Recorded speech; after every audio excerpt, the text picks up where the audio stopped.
Welcome and thank you for joining us for today's webinar, How to Streamline DataOps on AWS, Modernizing Data Management in the Cloud. My name is Raleigh Gould and I'll be your moderator for today's event. Our featured speakers are John Santaferraro, Research Director at Enterprise Management Associates, Will Davis, Senior Director of Product Marketing at Trifacta, and Nikki Rouda, Principal Product Marketing Manager at Amazon Web Services. John has 23 years of experience in data and analytics, from startups to executive positions at Fortune 500 companies. His deep understanding of the industry comes from years of leadership in implementation, product and marketing organizations, along with multiple big data imagineering efforts. Will has spent the past 10 years managing the marketing initiatives for several high-growth data companies. At Trifacta, Will leads the marketing strategy to rapidly expand business growth and brand awareness.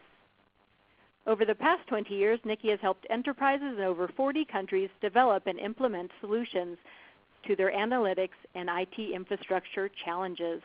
And before I hand things over to today's featured speakers, I wanted the audience to know that they will be dedicating the last 5 minutes or so to answering your questions. Please log them anytime using the Q&A functionality. If we're unable to get to your questions, I will send them on to the speakers, so please feel free to log them. Someone will get back with you on that. And also today's event is being recorded, and you will receive a follow-up email from EMA that will include the on-demand playback, a PDF of the speaker slides, and additional resources. So I do hope that you will check that out. And now I'd like to go ahead and turn things over to our first featured speaker, John Santaferraro. John? Thank you very much, Raleigh. Welcome, everyone. For our agenda today, I will be discussing the top cloud big challenges and opportunities, along with the EMA perspective on modernization and data ops in the cloud. Then I'll be handing it over to Nick Rouda to discuss data lakes and analytics on AWS, and then on to Will Davis to discuss Trifacta DataOps on AWS. So for today, let's begin by taking a look at the top cloud challenges and opportunities. In some recent research that we have done at EMA, we asked the question, which of the following primary obstacles negatively impacted your organization's ability to implement your big data program? When you think about it, there are a number of obstacles that are fairly common, and initially when we began to do this research, the answers that we got were around data security, data quality, things of that nature. In our most recent research, the top obstacle came up as complexity. The number one challenge is the complexity of implementation for multi-structured data environments.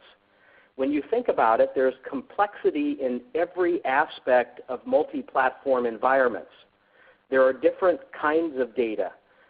There are different volumes and speeds of data. There are data pipelines that are running in all directions, in and out of platforms.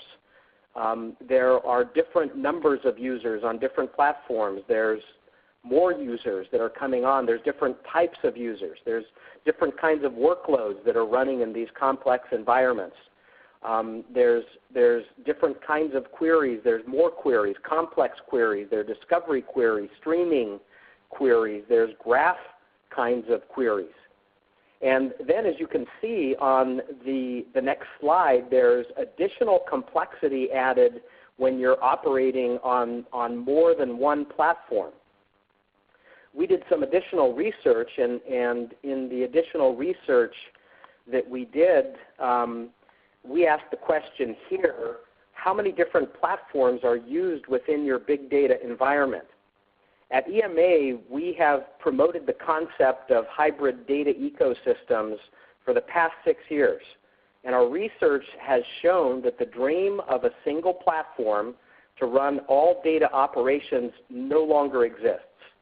Every mid-size and enterprise company has multiple platforms they rely on to run their business and to make decisions. And the challenge of this emerging data landscape is to connect these systems in a meaningful way, to share data in near real time, and to operate the business more efficiently and profitably based on the insight gleaned from these systems. And so in our survey, 77.1%, or almost 8 of every 10 participants, indicated that they have between 3 and 7 different platforms in their big data environment. Think about this for a minute. Every platform comes with typically a different set of management tools. There are different skill sets required to operate the platform or to be a user in the platform environment. There are different types of data in different environments. There's different everything. And somehow, in order to make these platforms useful to the business, they need to work together. And I'm not just suggesting that the data needs to be integrated. They need to interoperate. They need to be connected. They need to be connected somehow. Well, along with the number of different platforms that are being used by different companies, along with greater complexity and more platforms, big data platforms are also requiring faster speeds than ever before. In this particular research, we asked the participants, how would you describe the extent to which your company is using real-time processing strategies? 74.6% of the respondents, or almost 3 out of every 4 participants, indicated that they were adopting real-time processing strategies. That's almost everyone. And what is it that's driving this need for greater speed? Primarily digital transformation. Everyone has a website that interacts with customers or potential clients. Many or most companies have some kind of an app, a mobile app. Everyone is engaging customers on mobile devices or the Internet, and most companies are exploring the Internet of Things. And so 5 years ago, streaming was a niche solution for a small set of use cases. Today, it's mainstream. In our most recent research, we also asked the question, which data management platforms did your company use to implement your big data program this year? The surprise was that streaming data platforms came out as the #1 platform in the hybrid data ecosystem. Hadoop ecosystems followed with a close second, but it's important to remember that many Hadoop ecosystems are also using Spark with Kafka to ingest or analyze streaming data. So streaming data is clearly the #1 platform in today's emerging data landscape, pushing data ecosystems to faster and faster speeds. Along with the complexity of multiple platforms and the need for more speed, most companies are also introducing more complex workloads into their environments. We asked the question, how would you describe the extent to which your company is applying data science strategies such as advanced analytics and machine learning? Almost 3 of 4 respondents indicated that they were adopting complex workloads like data science and machine learning. 35.8% said that they have already adopted complex workloads, and these complex workloads are a vital part of their business. Again, machine learning, data science, and advanced analytics are no longer on the fringe. They are core to business success. They are key to success in every part of the business. And to continue with our research, along with operating multiple platforms at faster speeds with more complex workloads, the majority of our respondents said they are moving to the cloud. So add one more potential challenge to the mix. 87.4%, or almost 9 of every 10 participants, indicated that they were adopting cloud strategies. They're moving to the cloud, and they're moving to the cloud en masse. 4 of every 10 participants indicated that the cloud was essential to their business strategies in 2018. That was a 2x increase over the results that we saw in 2016. So not only are companies and organizations moving to the cloud en masse, the cloud is becoming increasingly critical to business strategies at a very fast pace. It probably doesn't come as a surprise, but almost everyone is touching the cloud in some way or another. And for many, this move to the cloud is new, and it comes with a number of additional challenges. Organizations are facing the challenge of complexity and the move to the cloud in their, among their big data ecosystems.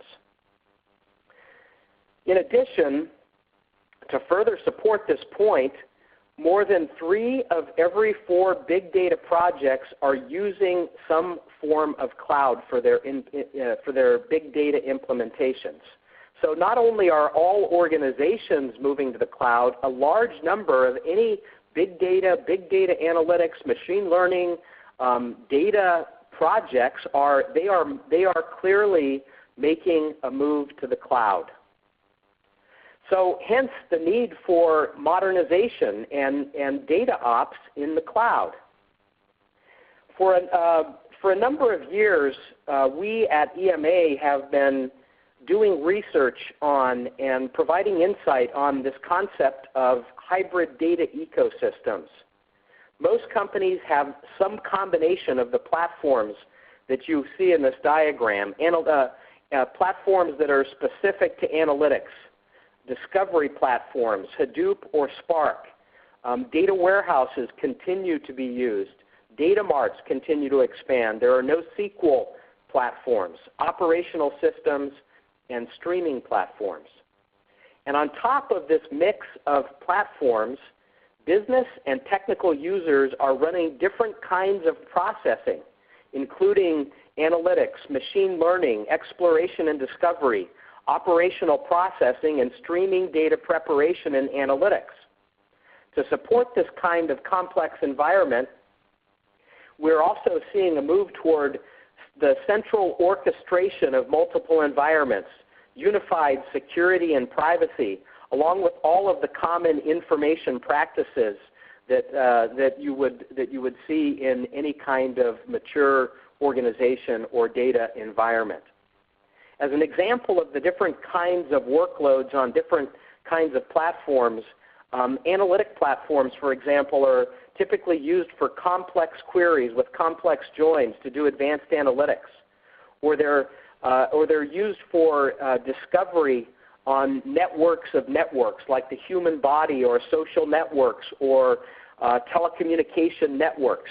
And there are specialized platforms to do this kind of graph analytics.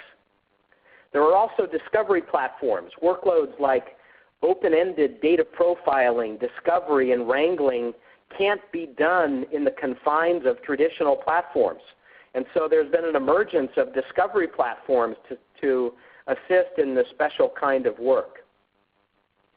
Hadoop and Spark environments are being used increasingly for complex analytics, but traditionally, without other tools on top of Hadoop and Spark, they have been best for discovery and text analytics or for the storage of data in data lakes. Data warehouses continue to be used to house historical data in a very ordered environment, the kind of data that is necessary for compliance, financial or customer analytics. Data marts are being spun up more often and shut down, so they require a combination of both flexibility and elasticity along with speed. They still need to perform well because they are commonly used by business users who expect a quick response. NoSQL platforms continue to be the platform of choice for distributed applications like mobile applications or global applications that require the flexibility not present in relational databases that tend to be stored in monolithic fashions. Operational systems continue to stand on their own, although there are new platforms that are in memory and can handle both operational and analytical workloads. There are new cross-functional kinds of platforms, multi-model platforms that are springing up based on in-memory use of databases.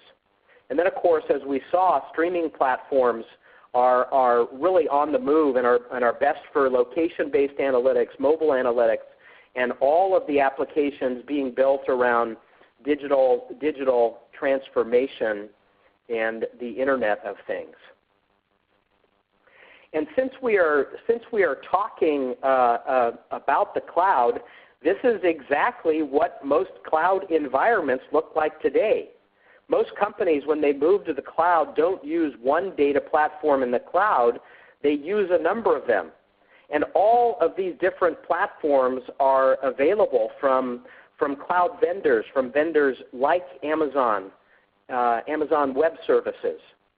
And so here's an example of what a hybrid data ecosystem might look like in the cloud.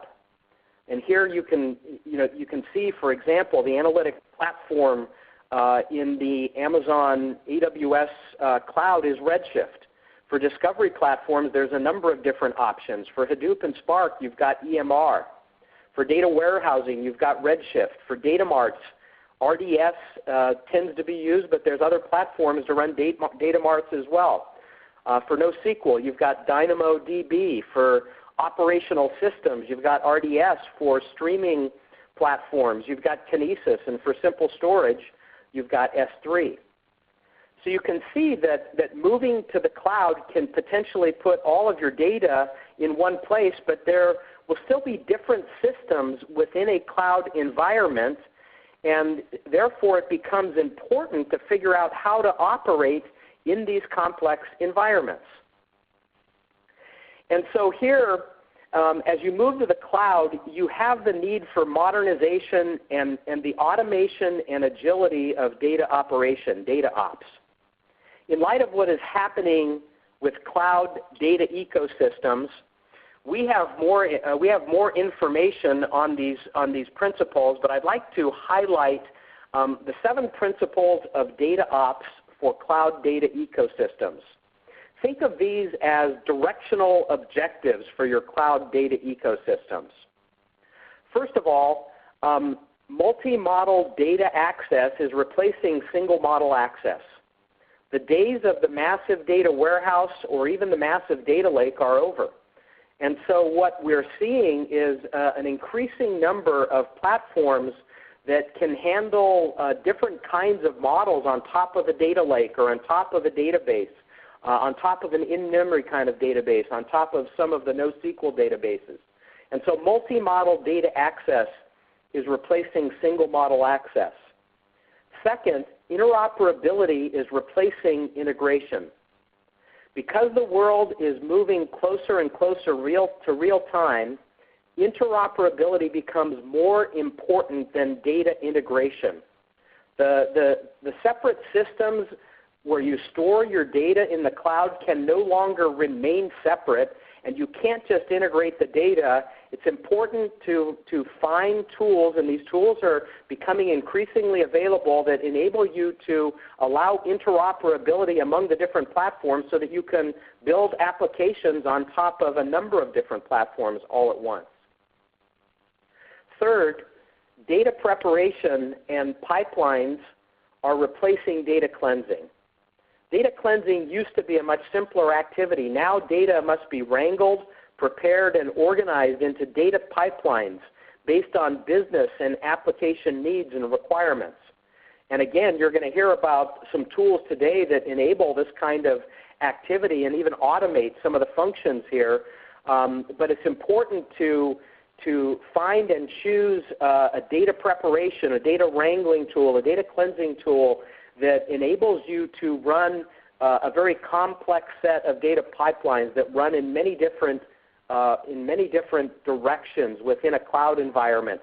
You may take data, for example, out of your data lake and put it into the analytic platform, and move it out of the analytic platform and put it into your NoSQL database to be able to run a distributed global application. And so this concept of interoperability is increasingly important, along with the use of data preparation and pipelines. Fourth, automation is replacing manual data everything. There is simply too much data and too many complex business needs for the use of data. Repeatable tasks must be automated using machine learning and artificial intelligence. And you're going to see some of those automation capabilities today. Fifth, elasticity is replacing enterprise scalability.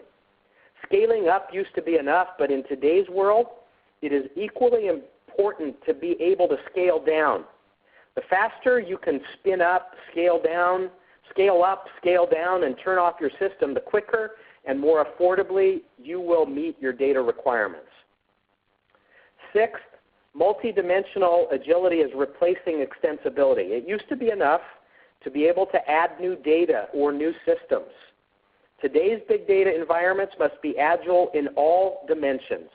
You must be able to quickly add new data types, more data, more users, more queries, more complex queries, new platforms, new kinds of workloads, faster workloads, and the need for agility as opposed, multidimensional agility as opposed to pure extensibility, that list goes on and on. Finally, automated governance is replacing simple metadata. Data about data used to be enough. Today, we need all data about all data and all data operations to potentially power governance, data cataloging, master data management, and ultimately to power data services. And all of this must be augmented with machine learning. And again, this is the direction that many of the data management tools are taking today, to be able to use augmented intelligence and machine learning to be able to automate not only data insight, but to be able to automate data governance and the use of metadata. This is the future, essentially, of hybrid data ecosystems. And with that, I'm going to turn it over to you, Nick. Thank you, John. I'm happy to follow up on that. And I want to re-emphasize some of the points John made, but take you a little bit deeper into how AWS fits into the picture in the landscape here. So at AWS, we are very much customer-centric. So I wanted to start with what I consider one of the best practices is determining what is the business problem you're trying to solve. I think where people run into challenges with data lakes or analytics problems in projects and initiatives is typically when they don't have a clear business need that they're trying to answer. But at AWS, we have customers across all different industries, all different spaces, who have come to AWS to find the answer to business challenges they're facing. It could be something like finding new revenue. And I'll talk a little bit about Epic Games and how they're able to build an entirely new business model using analytics and using multi-model analytics, as John was referring to. Improving health is something Equinox has done, motivating customers to exercise more and participate more in their health programs. Serving retail customers, I'll give you a look at Amazon.com and how we use some of these technologies internally on the retail side of the Amazon business. We have customers valuing real estate. Zillow is doing instant price estimates based on AWS. Reducing advertising costs with companies like Beeswax, being able to give instant price bidding information on advertising. We have customers making music, companies like Fender Digital, building applications to help you use their instruments and their technologies. Fighting fraud, companies like FINRA, examining financial trades and doing it at massive scale where traditional approaches couldn't help them, and on and on. There's many, many examples here. I'm not going to go through all of them, but one of the things they have in common is they've made this shift to AWS as the answer for their data lakes and analytics and solving some of the challenges John was referring to, like complexity, being able to deliver against multiple platforms, being able to handle scale and elasticity, and many other things. From our point of view, when we talk to customers, what we hear is that customers overall just want more value from their data. Having the data is a resource, but the value comes from being able to extract insights from that. And there's a number of challenges they're finding is that the volume of data is growing exponentially.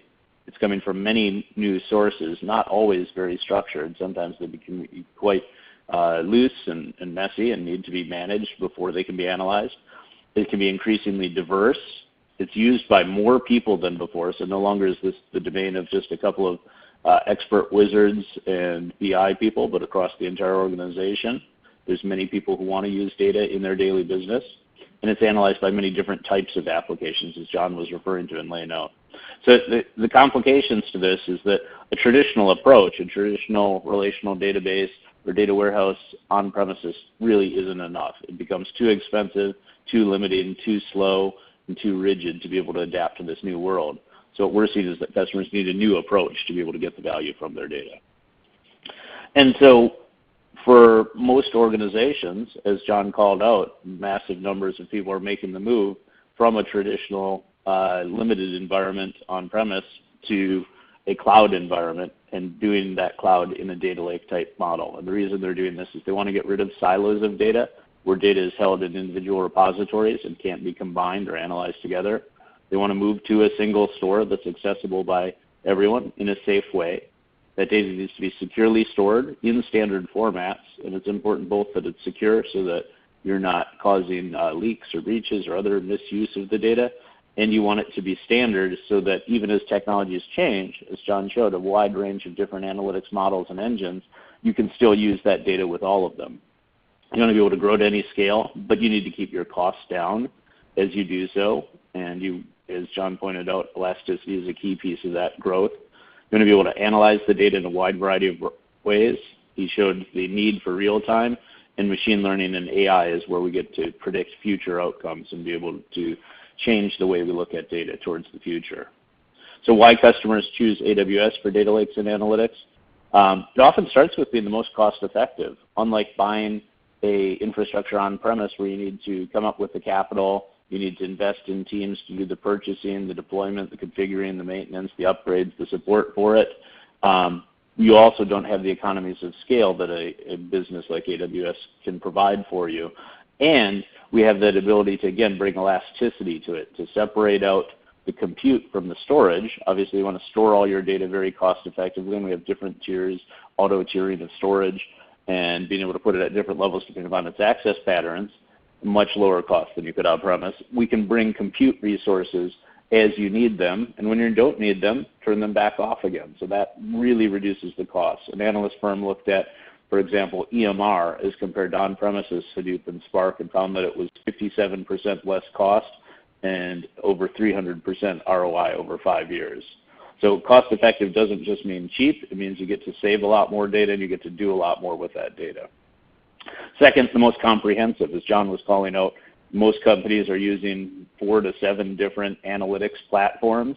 That being able to support that doesn't necessarily mean you need to go to 4 to 7 different vendors. Being able to have a complete portfolio that's fully interoperable, as John was saying, and being able to work with different models together around that data in the data lake is really, really important. And giving the customers the choice and flexibility is something they also like. We have some of the most security out there, and that comes from long experience managing customers' data and managing Amazon data. We've learned that, and there's no compression algorithm for the experience of being able to secure the platform and providing a wide range of controls to identify users, to be able to do encryption for data at rest and in motion, to be able to audit, to be able to look at the data and find unusual patterns. All of these things are really important, and building those security controls into a central place so that they're easily managed. And then not least, making it the most scalable platform, being able to support in 20 plus different regions around the world at any scale you want to be, and be able to flexibly use that scale as well. So John started to refer to some of the different solutions we have out there. When we think about data ops, there's really a number of different functions you need to do. There's data movement, migrating and streaming services, being able to put data in the platform. There's the data lake infrastructure, which is really thought of as the storage layer and that cloud compute resource that can be brought on demand. There's the security and management capabilities for the platform, and cataloging so that it doesn't become a data swamp. Being able to do the ETL and transformation as you need it as well is all part of the management of the data lake. At the analytics level, as John showed, being able to bring data warehousing, big data processing, serverless data processing, interactive queries, operational analytics, real-time analytics, and on top of that, dashboards for visualization and a wide range of machine learning tools, whether you want to build your own or have an out-of-box service. John started to call out some of the names of AWS services, but I know AWS naming can be confusing for people, so I wanted to just give you a quick map here of what types of services are available at each layer. I'm not going to dive deep in these, but the point being here again is you're doing multi-platform, multi-mode analytics and trying to manage a complete environment. Having all of these available and tightly integrated is really important. This isn't to say AWS needs to be your only vendor. There can be areas like user data wrangling, where partners like Trifacta definitely come into the picture and add additional value above and beyond and are also tightly integrated and tight competency partners working with AWS. But the end result of these approaches is there are more data lakes and analytics on AWS than anywhere else. We have well over 10,000 customers running their data lake in an AWS environment, and you can see they span all different industries, all different use cases, all different sizes of companies. I want to just quickly give you a couple examples of these. I referred in the beginning to aligning to different business uses. If you have teens in your house or you're just a gamer, you probably heard of Fortnite. Fortnite is the hot game. And think of this. This is an organization, a business, Epic Games, that didn't exist several years ago. And this game now has 125 million players. I've heard it's producing over $1 billion in revenue. So there's a brand new business of massive scale that really came out overnight, and it's done it using analytics and data operations on AWS. The way they're using it is they're creating a feedback loop. Anything that's done in the game is monitored in real time, it's stored in a data lake, it's analyzed, and they can respond, and they continuously tune the game. And this is different for many games. They want to introduce a new object in the game, they can see how people interact with it. If they want to change the way the gameplay happens, they can do that in real time and see how players are engaged. And this is getting great engagement, great satisfaction, helping them monetize it, and really making the most popular game played in the world today. So created an entirely new business built on data lakes, real-time analytics, and using those analytics quickly to be responsive. Now, if you're not a instant, born-in-the-cloud overnight company like Epic, you may be a more traditional business like Equinox. Equinox runs quite a few different fitness studios around the world, and they have really a fascinating approach to how they work with their customers to be able to run their business and be more effective. What they found was that a traditional on-premise data warehouse wasn't meeting their needs. It wasn't scalable enough. It was too costly. It was too slow and too rigid to be able to adapt to the way they wanted to transform their business and be competitive in a very competitive landscape market. So what they did was they built a data warehouse using Amazon Redshift on a data lake based on Amazon S3 as the infrastructure, and they do online analytics with Athena for ad hoc analytics. Redshift Spectrum lets them do data warehouse analytics directly on the data within that data lake, and use EMR for some of their big data processing, that Apache Hadoop and Spark type processes that need to happen for heavy scale data preparation, lifting, and analytics. What they found was by moving to AWS that the report delivery time changes went from months to days and at a far lower cost. So not only were they a lot more flexible, a lot more nimble and agile as a business, but with AWS, their cost dropped to 20% of just the support and maintenance of their previous on-premises data warehouse. Never mind the acquisition costs, which we know can be in millions of dollars for a traditional legacy on-premise data warehouse. Their total cost of operation was only 20% of the support and maintenance of that solution. So a lot of advantages of moving to the cloud in this area. Now, one last example I get asked about quite frequently is, how does Amazon.com use AWS services? Although we're under the same company organization, we are really different businesses. And here you'll find that the scale at which Amazon.com really emphasizes that there is no limit to what you can do. Working with over 50 petabytes of data, doing 600,000 analytics jobs per day, this is really a powerful testament to what we're able to do as a business to analyze the data, to find insights, to find new opportunities, and evaluate our business as we go. A traditional data warehouse on-premise wasn't scaling. It was difficult to manage. It was costly, all the same challenges. And again, we use the breadth of our solutions internally, and we're able to double the amount of data we're storing. We're lowering our costs. We're able to get insights much, much faster by doing this. And one of the most important pieces is being a data-driven, customer-obsessed business is that we put the tools in the hands of everyone within our business using this platform to manage their own data, to analyze their own data, and work directly with that and make every decision based on what's best for the customer, but being able to back that up with evidence. And part of that is having the right sets of tools so that people can work with their data, they can analyze their data, and they can do it without necessarily having deep experience as data engineers or data scientists bringing the analytics to everybody. So when you think about AWS, we have you covered. We can support retrospective analysis and reporting, traditional batch and data warehouse type approaches. We can do here and now, real-time instant processing, dashboards, ad hoc analytics. We can do it in a serverless way so you can scale and just pay for the resources you're using as you use them. And we support machine learning and AI building on our platform. Once you have a data lake, you have a great foundation to support the volumes of data that enable accuracy and enable exploration of data, building models, tuning models to build smart applications. So with that, I want to turn over to my colleague here, Will, at Trifacta, to talk a little bit about how they make it easier for end users to work with their data. Thanks, Nick. Great presentation providing an overview of what AWS provides in the data lake and analytic realm. And John, thanks for sharing your research on this space as well. Highly insightful and always learn a lot from your content.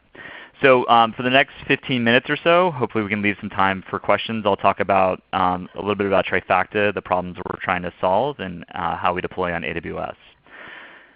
So the two speakers before me have talked a lot about data ops, and I think data ops is a relatively new term for a lot of people in the analytics or data management space. So I'm going to start off my section with a quick definition of data ops, and this is a favorite one that I found, where it says data ops is a function within an organization that controls the journey from source to value.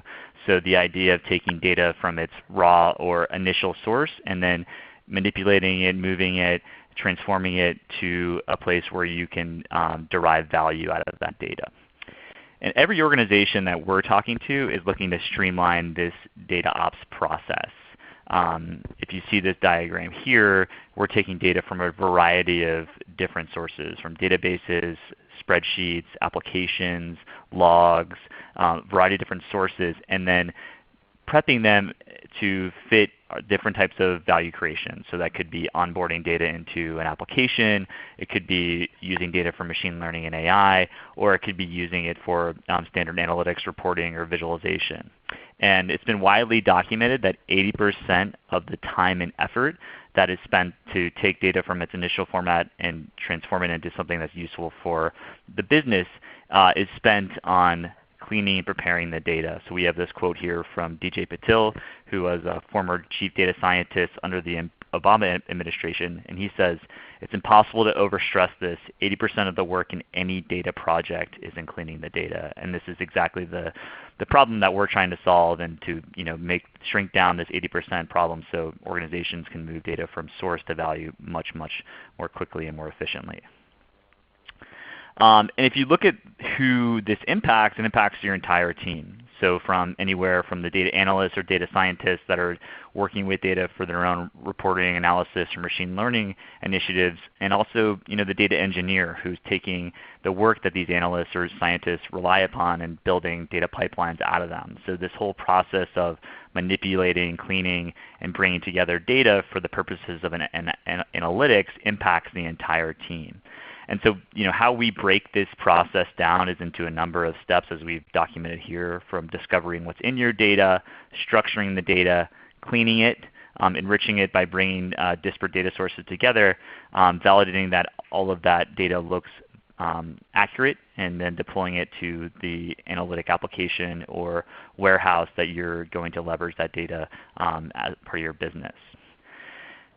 And so John and Nick talked a lot about the rise of machine learning and AI. And with this, this increase in organizations looking to build out machine learning and AI practices as part of their business, the challenges with data preparation become much more acute and actually compounds the problem. So I have two articles here, one from Harvard Business Review and one from MIT Management Review, and they talk about the challenges of data prep as it relates to machine learning and AI. I think first, the biggest challenge from a foundational perspective is data quality. So if your data is not highly cleansed at a high quality, the tools and practices that you're implementing for machine learning are just useless. They're not going to be valuable and they won't be effective. The second piece is having differentiated data. So there's a lot of people that talk about this concept of a data race or the machine learning race, where you have companies like Amazon, Facebook, Google that have access to the most data and are able to drive the most efficiency.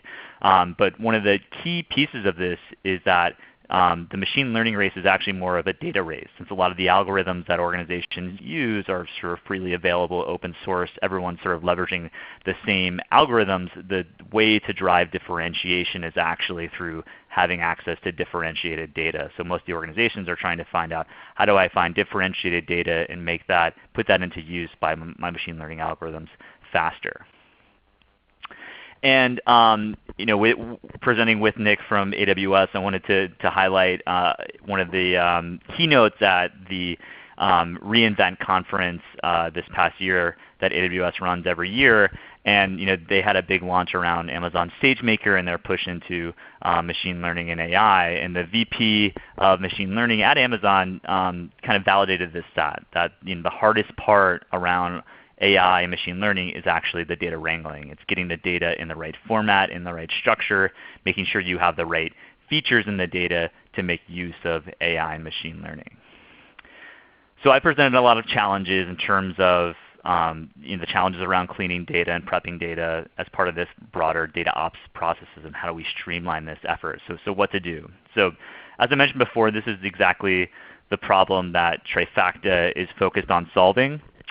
We call this data wrangling. The reason we call it that is because the people who do the work call it data wrangling, but you hear it referred to a number of different ways, whether it's data preparation, data munging, data manipulation, data cleansing. All the work that needs to get done to make data ready for whatever downstream use you have is sort of what we are focused on. And how we do this, how we streamline this process, how do we make it more efficient, more intuitive, more accurate, and more cost-effective is a number of different ways.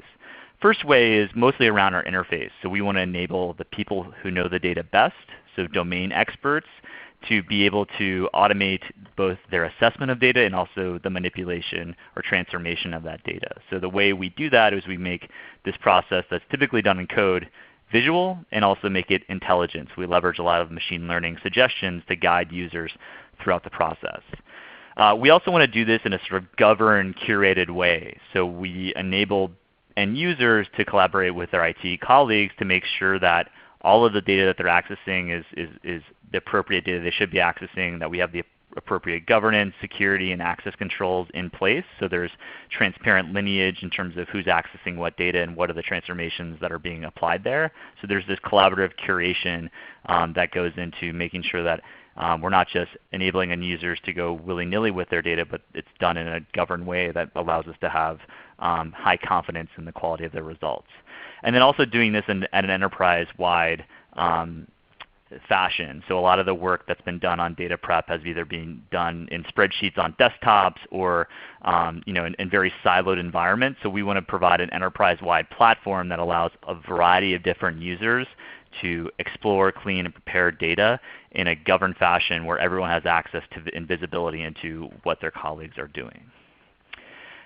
So we've done this for a number of different use cases with some of the leading organizations around the world, both in analytic use cases around predictive modeling, business intelligence, onboarding third-party data, and also operational use cases. So any sort of risk compliance, operation at a bank, audit, and testing and validation, and then also data migration. So a variety of different both analytic and operational use cases that we've had success with, and we have a number of Fortune 500 customers and more innovative companies that are recognized in this slide today that we are working with. And I would be remiss if I didn't mention this with this webinar focused on Amazon Web Services and that environment. One of the other aspects of Trifacta that is unique to us is that we are natively integrated into AWS. So if you have invested in your Amazon Web Services data lake or analytic environment, we leverage all of the core services of an Amazon analytic environment and we leverage them natively. So if you're leveraging S3 for storage, we can integrate with that and access data in S3 and also publish data to S3 natively. If you're leveraging EMR as a processing function, all of the work that you do in Trifacta natively compiles down to EMR for transformation. And if you're leveraging Redshift to both store and analyze data, we can support Redshift from an input and output process. So we have native storage, we have native processing, and also most importantly, we have native integration to Amazon security around identity access management and key management service. So if you're moving towards the cloud and have a AWS-based analytic environment, we natively integrate with all the services you already have in that environment.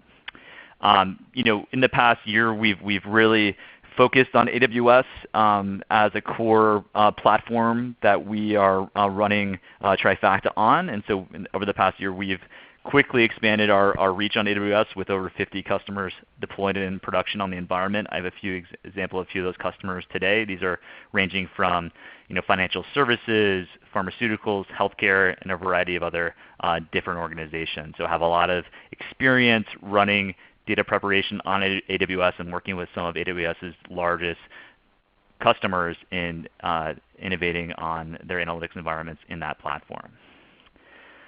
So why Trifacta? Why would you choose to leverage our product to help accelerate this process? So typically the one thing organizations are looking for in investing in Trifacta is to improve the quality, the speed, and the overall efficiency or cost effectiveness of their environment. I'll quickly run through this before we pass it on to questions. So when I talk about quality, this is quality of results by empowering the people who know the data best and also ensuring that we are managing governance, providing transparent lineage, and making sure that the results that we're passing to these analytic environments are of high quality. And we believe instead of having a technical resource do the work of data preparation, having the people that actually understand the data doing this work themselves will actually enable the process to be not only more efficient but also deliver quality of results. So a few of the ways we do this is we have an intuitive interface. It's visual, it's intelligent, so we're guiding users through the process of cleaning and preparing their data. The other piece that's related mostly to governance is that we have self-documenting lineage. So as you build different transformations in the product, every transformation, every step is tracked in the product. So you don't have to write down every single step you've done in an ETL pipeline. These are all self-documenting through the work of cleaning your data, and there's nothing to manage. It's all, the metadata, the context is all tracked within our product. On the speed side, this is sort of a two-part angle. So we make it faster to design the workflows. So we have a process of providing instant previews of every transformation you're running in the product, and that allows you to do continuous validation of every transformation step you're driving is actually accurate. So instead of building a whole pipeline, running that job, and checking the results at the end, as you're developing your transformation workflow, you're constantly validating the results are accurate. We also leverage machine learning suggestions, so as users interact with the product, they can constantly see suggestions on how to clean and prepare their data and help leverage the machine learning guidance to accelerate that process. We also make it faster to put workflows into production, so once you've designed a data preparation workflow, you can sort of pass that off to a data engineer and set that as a data pipeline to run on a regular schedule. That can be done hourly, daily, weekly, or defined by some sort of integration or API.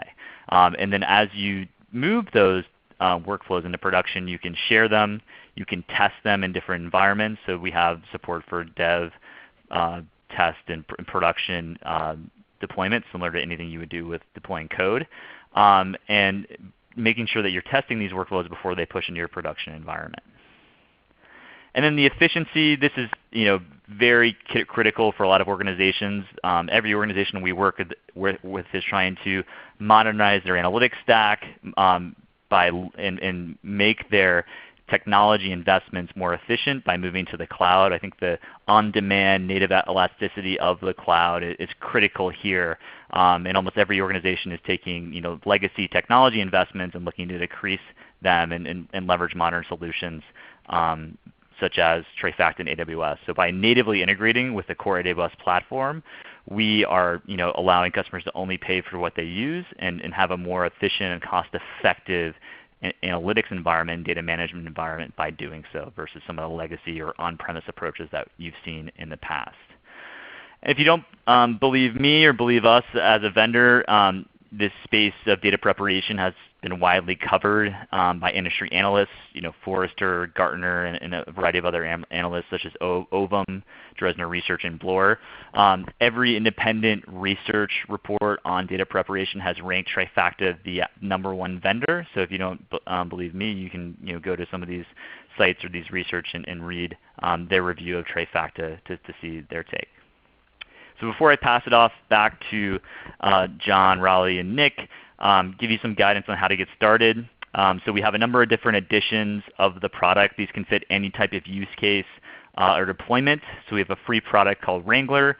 It's limited in functionality, but there's no time limitation. Go to our website and see the sign up button and start wrangling today if you'd like. It has some limitation around data volume and functionality, but other than that, it should give you a sense for Trifacta. We have Wrangler Pro, which is more for the departmental or team usage. It starts at $5K per user, and that's a managed cloud environment. So as a customer, there's nothing for you to manage. And then we have our enterprise product that fits sort of the most complex, largest use cases that need custom integration and things of that nature that we can deploy as a customer managed cloud environment on S3, EMR, and Redshift. We also have a listing on the AWS Marketplace. If you just type in Trifacta data preparation, this will pull up. We've seen great success with our listing on the Marketplace. And we've also been recognized by AWS as a partner as both being competent in machine learning on Amazon and also their data analytics competency. So what I'll leave it with you is, call to action would be to go sign up for our product, trifacta.com, start wrangling. If you're not an end user, pass this along to some of your data analysts and data engineers. Have them check it out and see what they think of the product, and we'd love to get your feedback. So with that, I will pass it back to, I believe, Raleigh for a little Q&A. Yes, that's right. Thanks, Will. If you have any questions, you can log them now. I will also provide this link in the follow-up email along with some additional resources from today, so do check out that email. Will, starting with you, how does data preparation differ from ETL?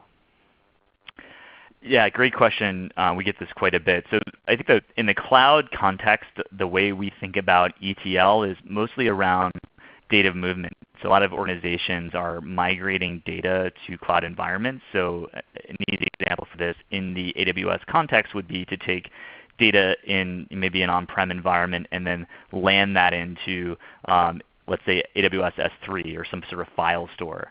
So a lot of the data integration or ETL processes, especially in the cloud ecosystem, are focused on moving data or integrating data across sources, less focused on the actual transformation or preparation of data for a specific use, such as machine learning or analytics. So the biggest way in the cloud context would be the difference between the data movement to a cloud environment versus the actual manipulation or preparation of data for the purposes of some analysis. And I think the other thing to think about from an end user perspective, so who's using these technologies, a lot of times the ETL or data integration products are being leveraged by IT as the end users versus our end users, as I mentioned earlier, are variety from analysts, data scientists, and data engineers. So we handle a broader set of users and enabling them to work with data on their own. Thank you, Will. Nikki, jumping over to you, there were a couple of questions about data lakes. I'll start with the first one, which is how does lake formation compare to other ways to build a data lake? All right, somebody had good eyes or was watching reInvent. Lake formation is a new service we announced at reInvent in 2018 in Las Vegas. The idea here is that even when you have the right building blocks for a data lake, being able to have infinitely scalable storage that's secure and manageable, being able to bring to it a wide range of analytic services. There's still a lot of effort involved in creating it, and a lot of our customers were telling us it was taking them too long to build a productive data lake environment. So we introduced lake formation. It's in preview right now, and we expect it to be GA in Q2 of this year. But what lake formation does is it shortens the time to build a secure data lake from months to days. And it does that by helping you with ingestion of data to your data lake, discovery and catalog of the information that's in there so that your ad hoc users can easily find what they need. They can get secure access to the things they should and not have access to the things they shouldn't, and that they're able to manage that environment. It's something we're really excited about and looking forward to having people learn more as it becomes GA. But if you want to check out now or sign up for the preview, feel free to go over to AWS website and look up lake formation and read a little bit more. That's great.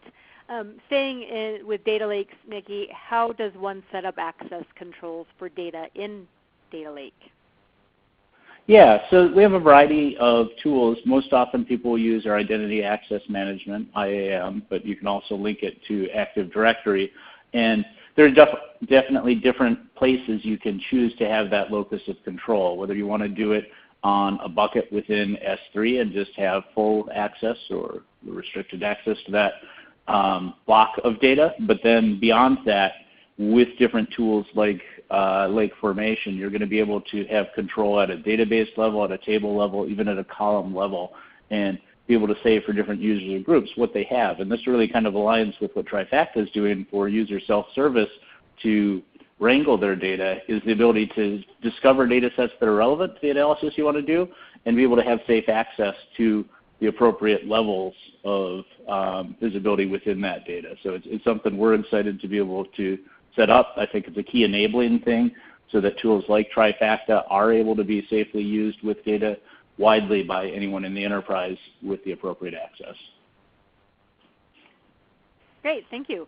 Jumping back over to you, Will, this attendee wants to know, is Trifacta available only on AWS or on other clouds such as Azure or GCP or IBM?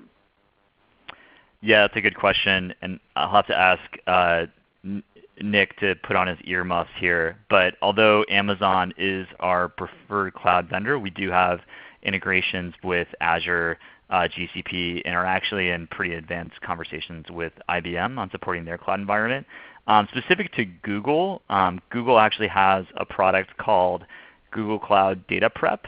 And Google Cloud Data Prep is actually Trifacta embedded into the Google Cloud Data Prep or Google Cloud ecosystem. So it's our product. It's white labeled as Cloud Data Prep by Trifacta, and it's Trifacta embedded within that ecosystem. And then there are offerings of Trifacta on Azure, and IBM is maybe coming soon. But I would say our focus is definitely AWS from a cloud provider perspective. Thank you for that clarification. Let's take one final question, ending with you, Will. Who are the end users of Trifacta? Data scientists, analysts? You tell us. Yeah, so good question. I think I addressed this a little bit earlier, but I'm happy to address it again. I think a lot of people are confused around who are the target end users of data preparation. We see our focus initially was focusing on end user analysts because we thought that was the people that had the broadest need for accelerating data preparation. But as we've had a lot of experience over the past few years, we've realized that we need to address the needs of a wide range of users. So we've optimized the product to handle the needs of data analysts, but have also extended our capabilities to more effectively reach the needs of data scientists by having some more technical and user-defined functions and support for external languages within the product, and also data engineers. So as end users like data analysts and data scientists build their data preparation workflows, they need to be able to put those into production and do a handoff to their data engineering team. And so we've built a lot of functionality, especially in the past year, to help data engineers take workflows, test them, validate them, and put those into production so they run as part of our operational workloads in an organization. Thank you for providing more clarity on that. And I wanted to thank everyone for taking time out of their schedules to join us for today's event. Please do be on the lookout for that follow-up email from EMA, and I hope that we'll see you for a future webinar. Thanks again, and enjoy the rest of your day.